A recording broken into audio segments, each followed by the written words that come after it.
Our guest today and expert is Dr. Joseph Casciani, a psychologist who has specialized in senior care for over 30 years. More important than his expertise, he brings a passion to help us to make the best of every day of our lives.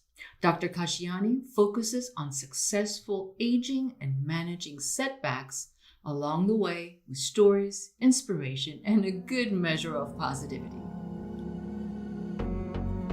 I'm Heike Yates, a fitness and nutrition coach with 30 years of experience. I empower women over 50 to take back their health and strength to lead a vibrant life. Right now, you're joined by thousands of women over 50 around the world who stop dimming their light and instead ignite their spark. On this podcast, I do what I do best, taking complicated information about fitness, nutrition, and mindset strategies and breaking it down into baby steps that are simple, actionable, and sustainable so you can implement them into your life. I regularly interview some of the most inspiring women who share their honest stories on how they went from their worst to their best life so that you know you're not alone in your struggles. Join me as we redefine what aging looks and feels like by taking action and saying, yes, I can. This is the Pursue Your Spark podcast. I am so excited to have our guest here today on the Pursue Your Spark podcast, Dr. Joseph Casciani, a psychologist who is specialized in senior care for over 30 years. More important than his expertise, he brings a passion to help us all to make the best of our lives for the rest of our lives. Dr. Casciani focuses on successful aging and managing setbacks along the way with stories, inspiration, and a good measure of positivity. Welcome to the show, Joe. Thank you very much, Heike. I'm very glad to be here. May I call you Joe? Yes, please do. That's great. I didn't ask. I was like, maybe he wants to be called Joseph. Yeah. No, I'm perfectly comfortable with that. Yeah. When we first connected, the one story that instantly resonated with me was when you talked in one of your podcasts about your starting to learn to swim. Oh. And I want you to share this with our listeners because I think it's a great story and it's a good beginning for what's to come in the podcast today. Well, I talk a lot about learning new skills and, for me, successful aging means opening new doors and being willing to try out new things and, get out of our comfort zone, get out of that safe, familiar place. So last year, we have a nice pool in our backyard here, and I've got a studio just off the pool. But last year, I contacted somebody who offers, swimming lessons, and he came by, and I had a dozen lessons. And, frankly, I've swum all my life, but I've never had any formal training. I grew up in upstate New York, and we had lakes and plenty of places to swim, but I did a lot of water skiing as well. So, for me, learning the technique, it was very difficult. I'm at an age where I should be able to still learn. Maybe it took me a little bit longer to learn some of these skills, but I thoroughly enjoyed it. We really have to kind of give our brains some exercise and some challenge and take on new challenges, learn new skills, like learning a new language, taking up some new hobbies. That keeps it keeps us young, and it keeps us, I use this expression a lot. I probably overuse it, but opening new doors. And to me, that means getting out of those safe, familiar places and being, welcoming to new opportunities that come along. So I'll see how the winter has affected me, not being able to swim, but we'll be opening the pool probably in another month or so, and I'll get back into it. Cool, because I learned swimming. I counted back, and I told you 5 years ago, but it's by now 8 years ago. And I had the fear of water. So to me, it was like water and Heike were not friends at all. And I didn't overcome the fear. I didn't challenge myself to overcome the fear. I just wanted to learn how to swim in order to participate in a triathlon. Mm. If I couldn't swim, I couldn't do that sport. So that was my reasoning behind it. So to me, it was more like my own personal challenge. Yeah. Yeah, we do. We take on these challenges. I mean, the other adventure I started just a few months ago was trying to learn to play the drums. I bought myself a set of drums. These are electronic drums, they're not acoustic drums. So if you're wearing a headset, nobody else hears you, even though they're very authentic.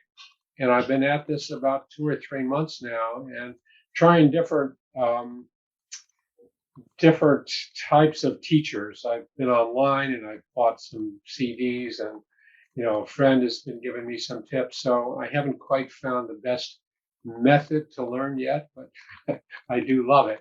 And I go in after dinner, put the headset on. It can be as loud as I want, and nobody else can hear it, which is a good thing for the neighbors and the wife. So it's I all would think my so. headset. Yeah, yeah. Now, you used to work in nursing homes and then took all your business online. Tell us about that transition. Yeah, that was a real challenge. For 30 years, 30 plus years, I ran psychology group practices, and we contracted with nursing homes. I hired psychologists to work for me, and we contracted to provide mental health services to the residents in nursing homes. And this was a very rewarding opportunity because there are so many residents, as you know, as many of your listeners would know. A lot of residents in nursing homes have physical decline and a lot of medical complications, and they don't want to be in the nursing home. They'd rather be home. They have trouble losing their independence. So the psychologist is a very important component to their adjusting, and in some cases to getting better and going back home. So I sold that practice at the end of 2019, and decided to shift into this my Living to 100 Club. That's my new kind of new reason for focusing on seniors. It helps me to reach the community of people who are still living at home, and not just the smaller segment of the older adult population living in nursing homes. That means about 95% of seniors who are over 65 who are still in the community. And my vision is this Living to 100 Club is a place where people can learn how to keep moving forward and how to make it over those obstacles that come along, because we all know it's not a smooth ride for everyone, even though we hear a lot of great stories about people who are running marathons in their 70s and 80s and doing fantastic physical feats. That's not in the cards for everybody. And I recognize that. There are people who are still facing some physical decline, like chronic arthritis or, vision loss or hearing loss, or maybe they've fallen and they now have to rely on a walker after their hip is healed. So my approach is, okay, it's a matter of how we interpret these events that happen to us, because events happen to everybody at any age. It's a matter of how we explain these events to ourselves that really matters. Mhm. It's I mean, we're all hit with stress, but it's how we react to that stress that makes a difference in how well we cope with it and how well we move on. I saw that just so many times in the nursing home. Somebody would come in after a stroke and go into speech therapy, and it was just a matter of their motivation and determination to determine how well they fared in their rehabilitation. The Yeah. outlook is really critical, and I think that affects everybody. That outlook and that way of interpreting, explaining these events. How Yeah. do we say, okay, this is what's happened, and I'm going to move on anyway. I'm going to move on in a wheelchair, or I'm going to move on in a walker, or I'm going to move on with hearing aids, and I'm going to continue to live my life in a positive way. That's where I'm coming from. So we're living longer, as we all know. All of us, the aging population is growing, and we focus when we're aging on our mental fitness and wellness. Is there a difference between mental fitness and mental wellness, or is it actually the same? Yeah, I'm not aware of any real distinction. Like fitness, we extrapolate from physical fitness to mental fitness, mental wellness. Frankly, I've never heard of any difference. There may be something technical, but I've never heard it. Yeah, with that focused, I thought I'd ask you as the expert because I heard one or the other. I'm like, oh, I don't know. Yeah, Joe will tell me. yeah, Now, we're talking resilience today. Describe what resilience is and what does it mean? yeah. Resilience is so important, and we're hearing a lot about that today, especially resilience following the COVID pandemic and how are people getting back on their feet. And, I've always used the expression of a fighter or boxer who gets into a boxing ring and gets knocked down. Getting back up is resilience. Mhm. Getting back up and jumping back into the boxing match is resilience. It's that determination, that fire, that resolve that we all have inside of us. And I think sometimes it gets clouded over or kind of locked away, but the resilience, that fire, it never goes out. It's like a spark that's always there. As long as we're taking a breath, that spark is always there. And I would always use that with my patients when talking about, getting that determination to engage in your treatment, engage in your physical therapy. It's that resilience that makes us want to just get back and accomplish whatever we can accomplish. And resilience today we hear a lot about because it's, we're facing the recovery from this terrible scourge of the pandemic. And the resilience is going to allow us to say, yes, that was a terrible time. I may have lost some loved ones, or I know of people, or I know of healthcare workers who were just burned out completely. And that, just a terrible time. But it's the resilience that says, okay, I'm safe, I'm secure, I'm comfortable, I'm protected.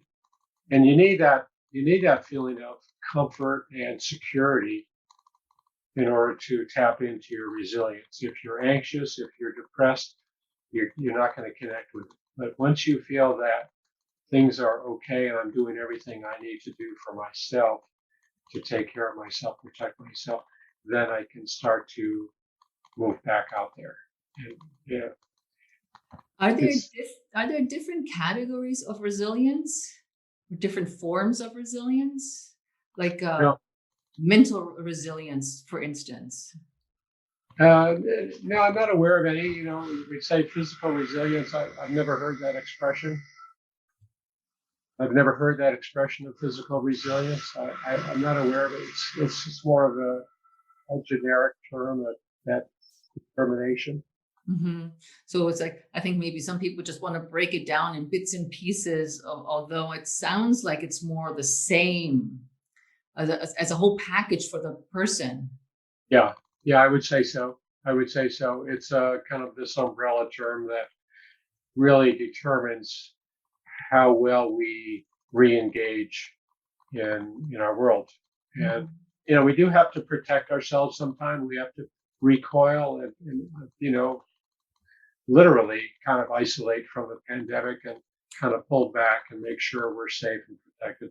But once that's in place, then we can start to get back in the ring and, go another round, go another 5 rounds, go another 10 rounds. You know, so when you look at resilience, what would be like parts of resilience? You already touched a little bit on that, like getting out of the boxing ring, but tell me more about what are some components that one would need in their journey of becoming more resilient? A lot of the prerequisites are that we have this belief, we have this confidence that we can connect, we can engage. That's one of the prerequisites, that confidence that I'm not going to be, knocked out by this. I'm not going to be overwhelmed by it. So it's that confidence, that feeling of security and protection. Uh, I think it's kind of that decision that we make in our, self-talk that says, this isn't going to finish me off. We can say, is the glass half full or the glass half empty? It's that same single event, and we can interpret it in a positive way or we can interpret it in a negative way. Mm-hmm. And that style of thinking really is very powerful. It's that way we appraise these events. We call it cognitive reappraisal. How do we appraise these events? And how do we explain what impact they've had on us? And if we say, okay, here's another setback. I can't handle anymore. I'm finished. I just can't handle. Now my hearing is worse and I need a cane to walk and I can't drive. It's that kind of, if you have that negative interpretation of events, that's going to get in the way of saying, I have the fire and determination and confidence to rebuild. I don't know any more of those, kind of technical I think connections. you're touching on a good one is like coping with hearing loss. Yeah.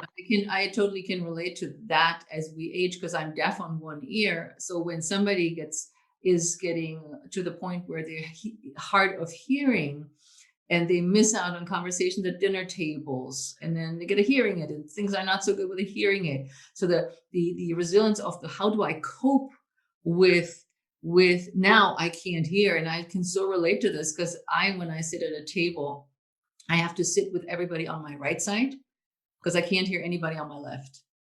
And so these aging, as like you said, you touched on arthritis, osteoarthritis, and things that limit our mobility, that limit our cognitive function of the hearing, the watching, the eyes, and the stoop position. From my perspective as a fitness expert, I'm dealing with Pilates posture. We need to stand up straight, even from a young age. So with that said, is being flexible or resilient is important at any age, and why?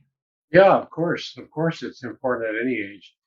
It's a matter of how we deal with setbacks. And, I'm particularly attuned to it for older adults because there are a lot of setbacks and there are a lot of things that we have to adjust to and cope with. And, there's what we call emotion focused coping and there's solution focused coping. And emotion focused is a lot of the negative reactions, the emotionality, the anxiety, depression in some cases, the stress.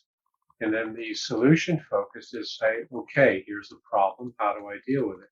Let me think clearly and let me get the emotion out of the way. The emotion's important. I'm not saying to ignore it. We have to respect the emotion, but we can't let it control us because if your emotion controls you, you wouldn't want to be in public conversations because of your partial hearing loss.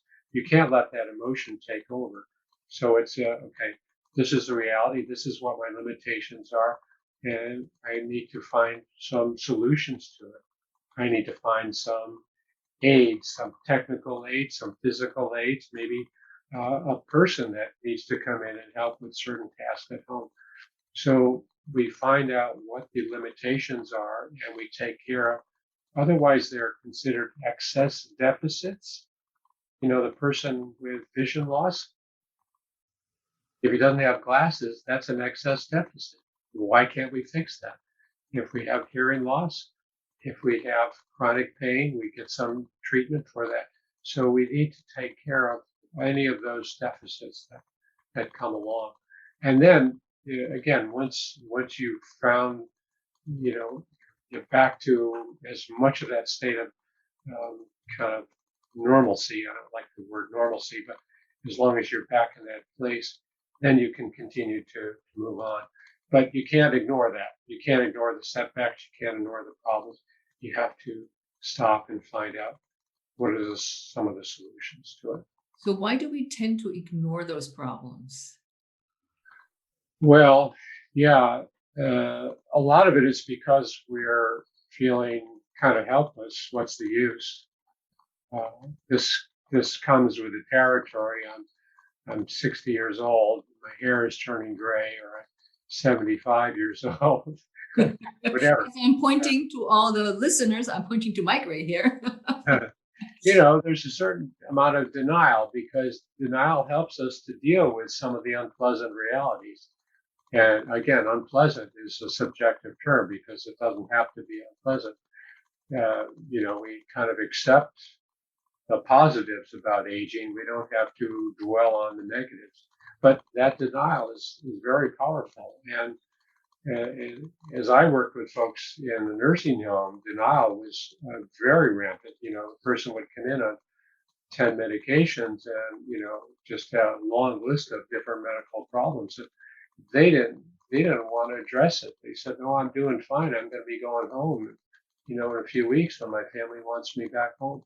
So the denial is very powerful, and you can't just take it away because sometimes that's the only defense we have from some very painful, threatening, realities that the person cannot handle. So it's good, but there are other ways to deal with these. And denial is a good defense, but there are better ways to manage and to cope. What would be one or two?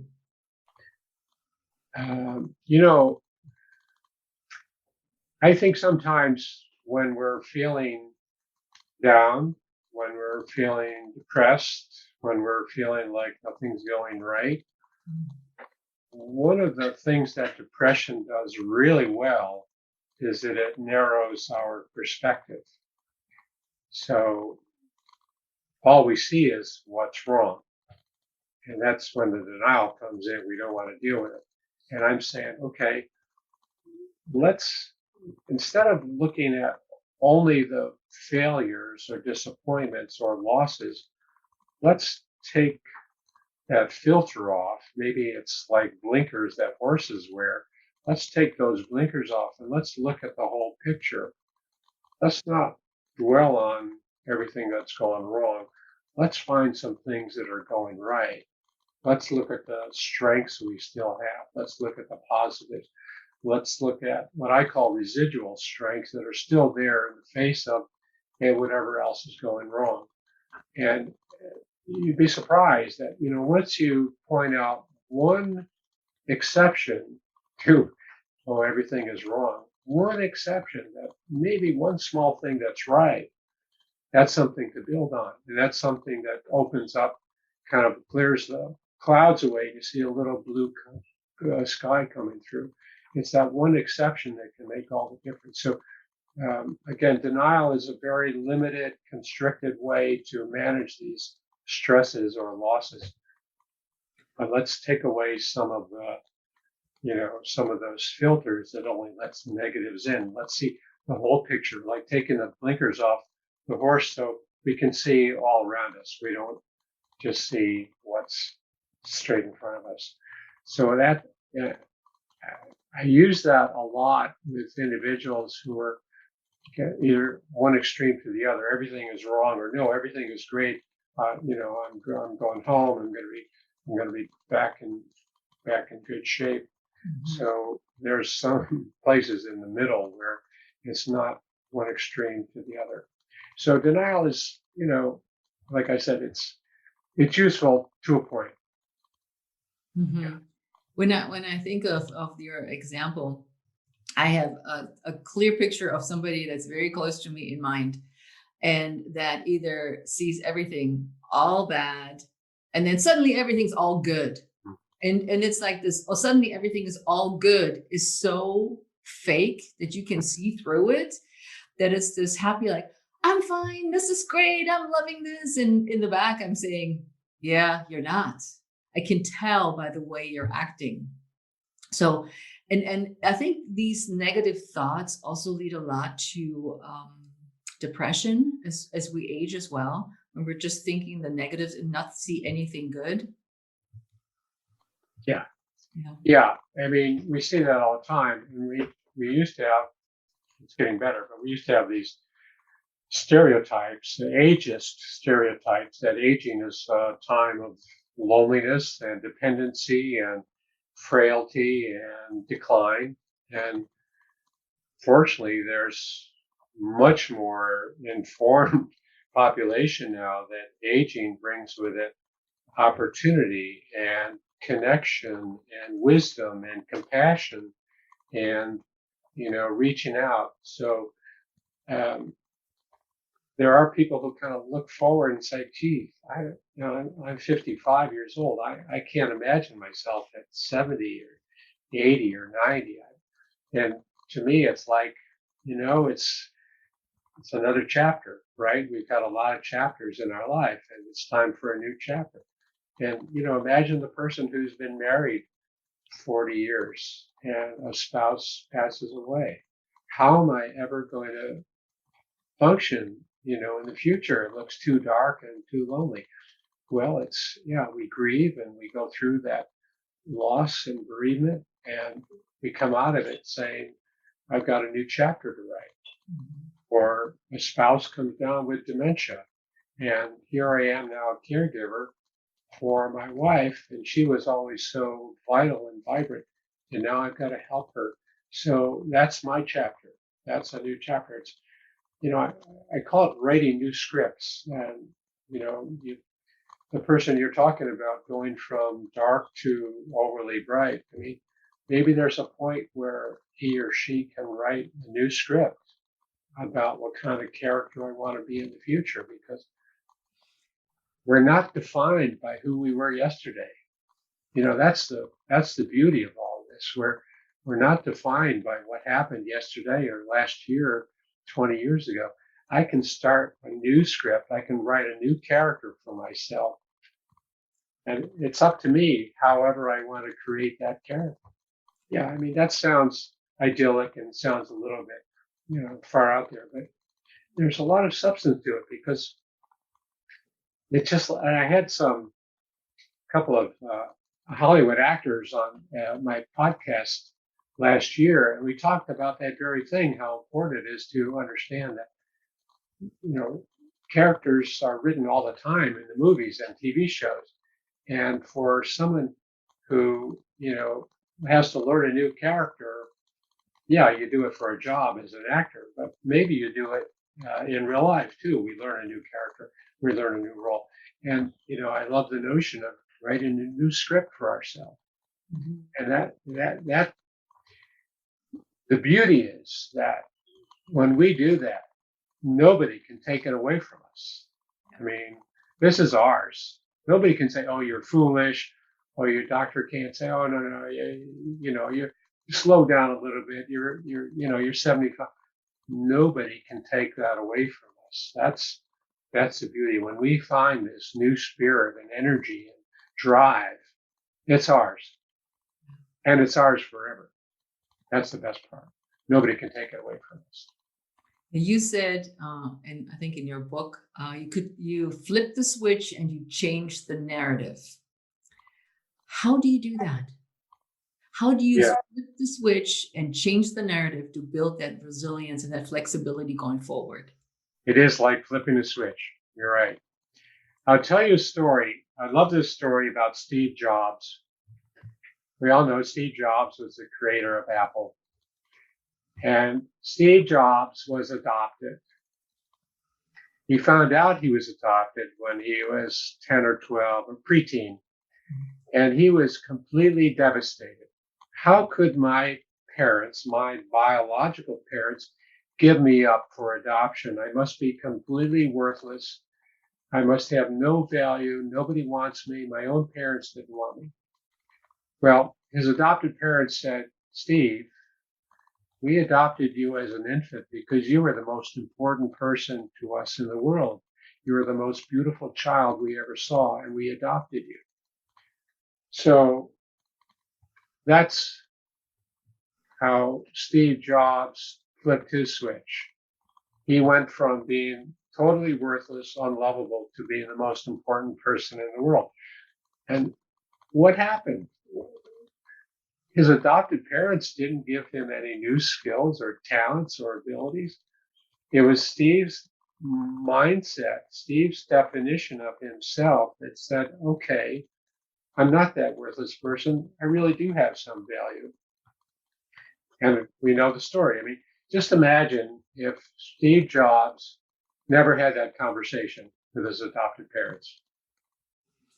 No Apple, no Macintosh, no iPhone. We'd all be using Blackberries, I think. Oh no.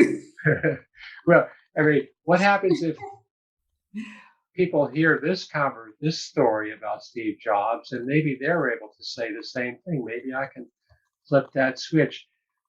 It's not easy, of course, but it's writing a new self definition. It's defining ourselves in a new way. There's an author who wrote a book, Joe Dispenza. He wrote a book called Breaking the Habit of Being Yourself. And it's a great book because it talks about this very subject, that we're kind of stuck in these old roles, and we can change those roles. We can get out of those roles and put ourselves into new roles. So Breaking the Habit of Being Yourself, Joe Dispenza.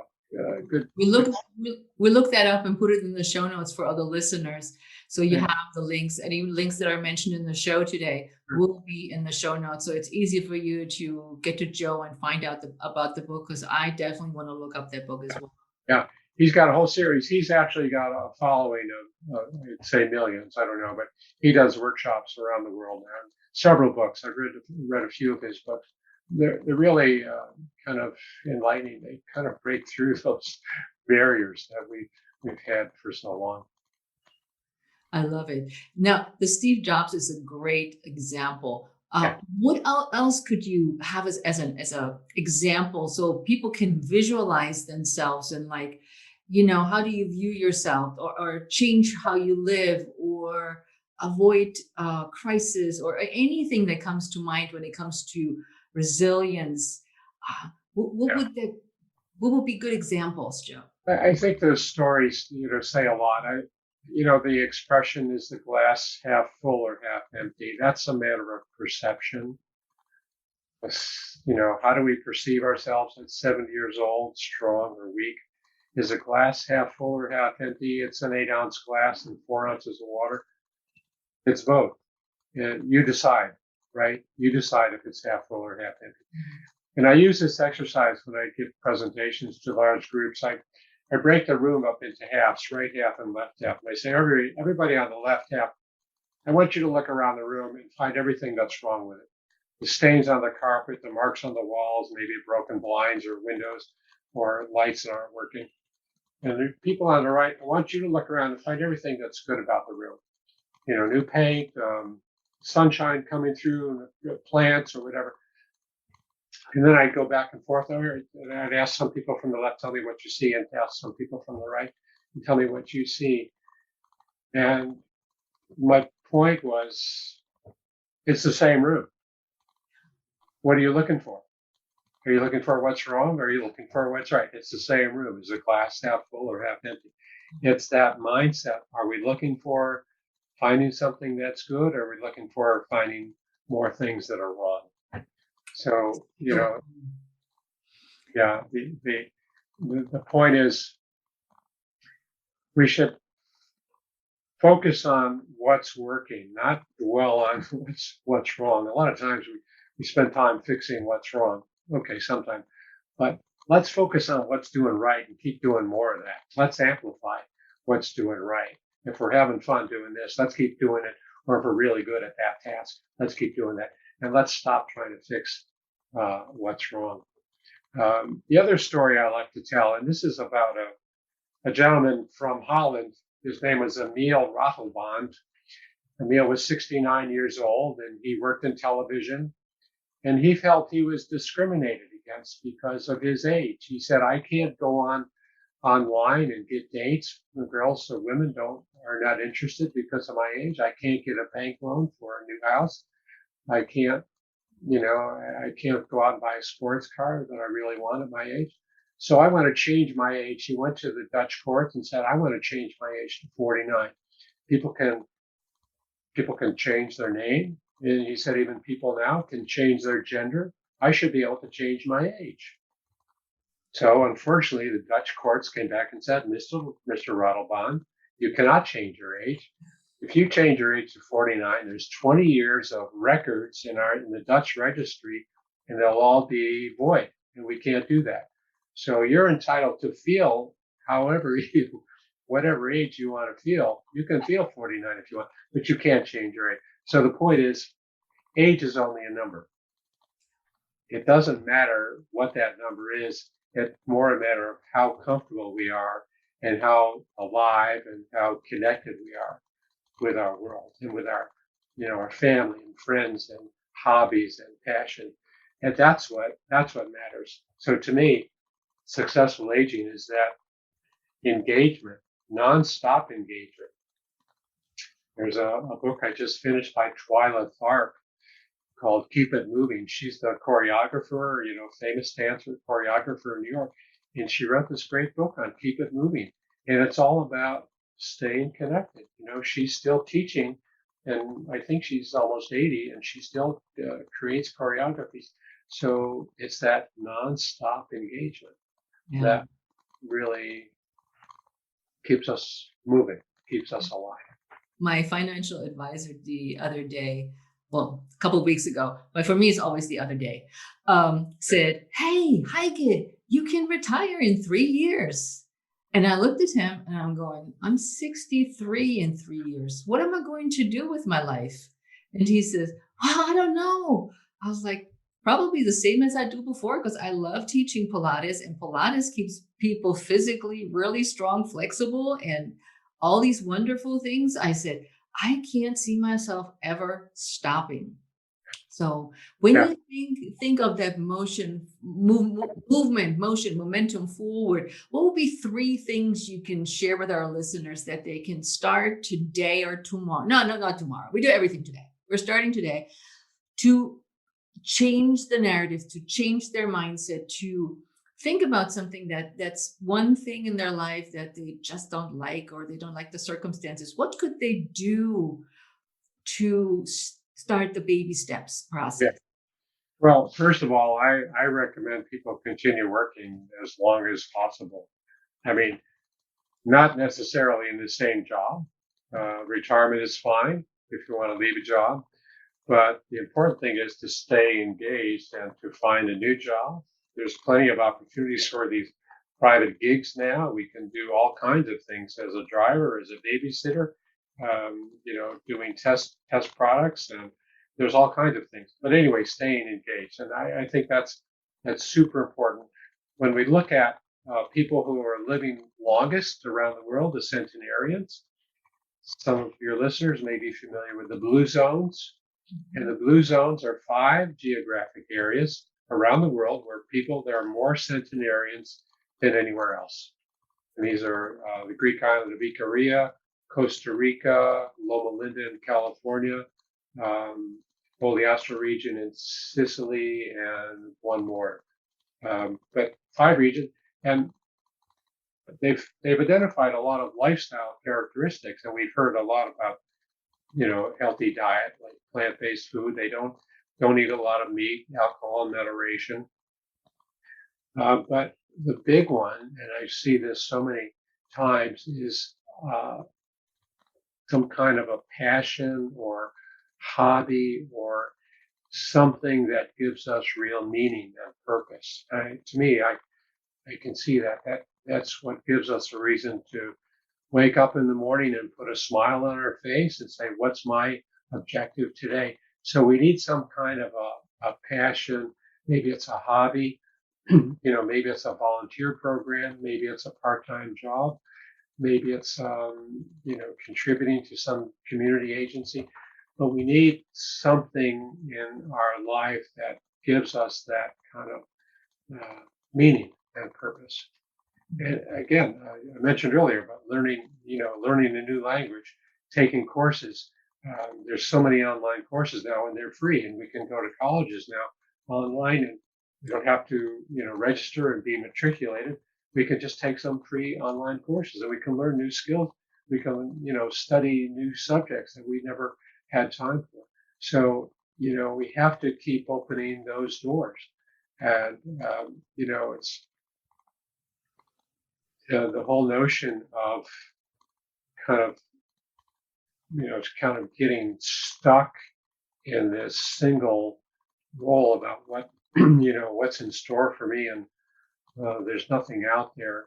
It's the whole point is making time for something new, getting out of that comfort zone, because it's that challenge, it's that mental challenge and physical and social connection that really helps us, I think, live longer and live longer happier.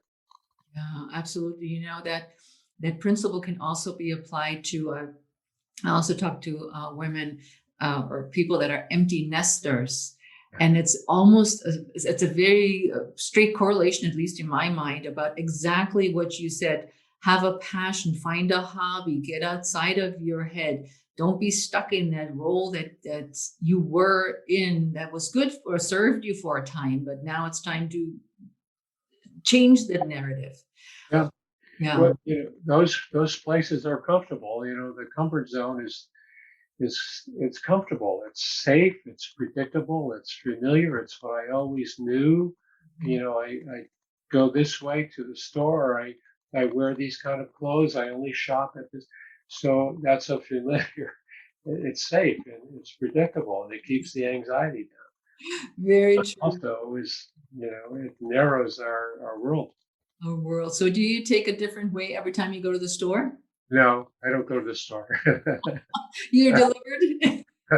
uh, my wife goes to the store. No, Oh, I'm just kidding. oh Uh, yeah. We have a different work distribution. My husband does the grocery shopping. I hate to go to the grocery store. So yeah, yeah.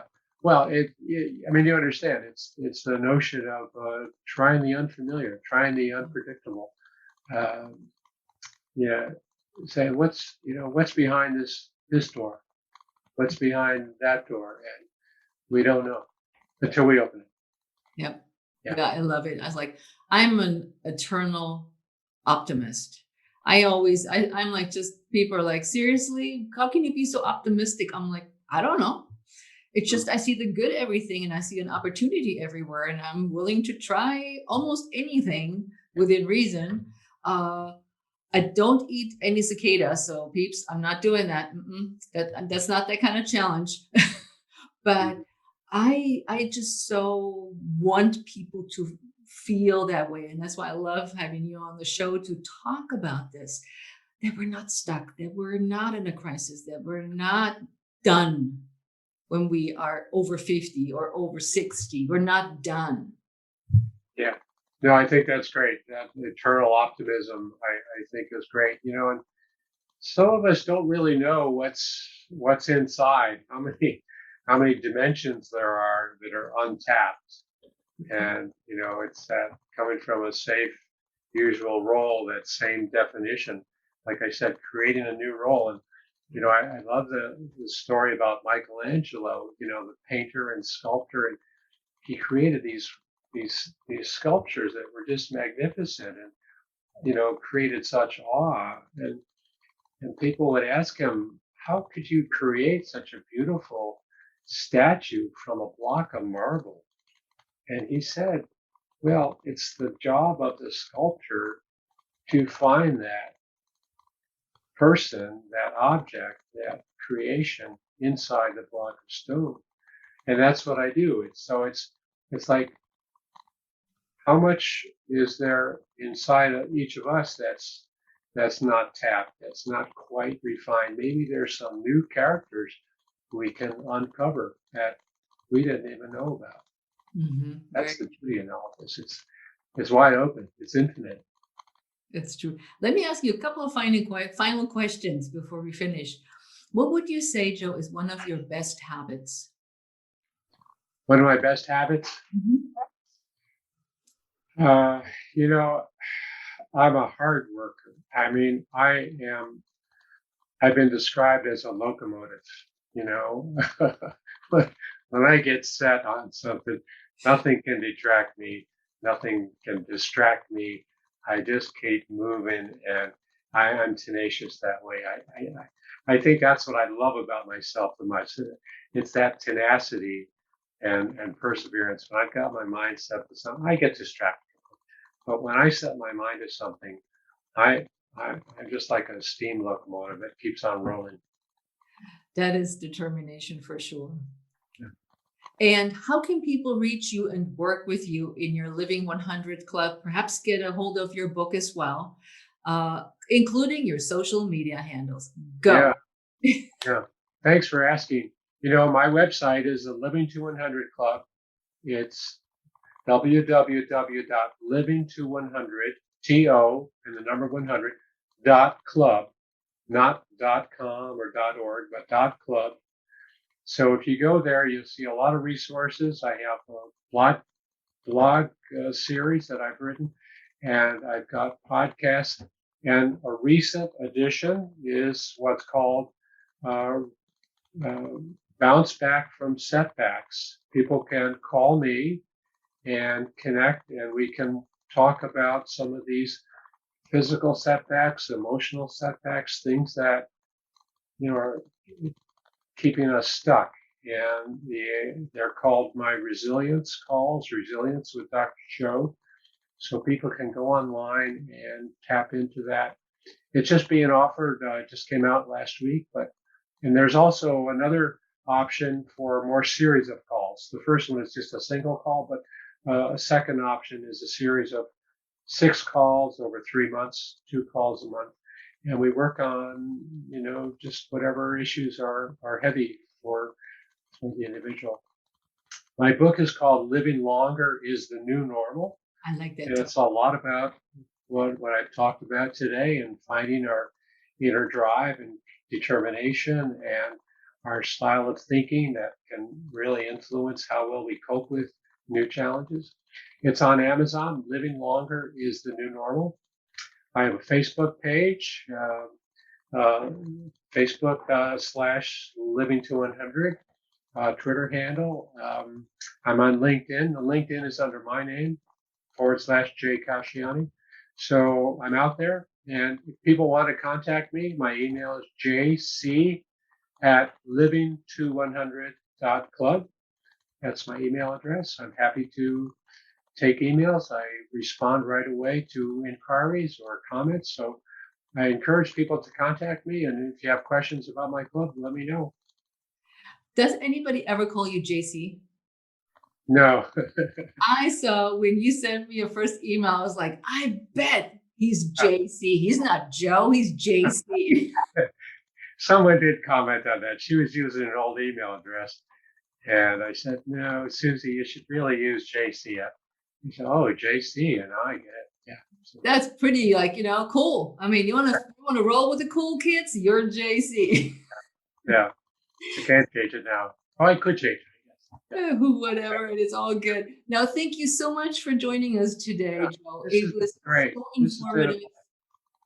Been a blast, Heiko. Really, love your questions. I love talking with you. I love your spirit. I love your energy. So this is good. Thank you so much.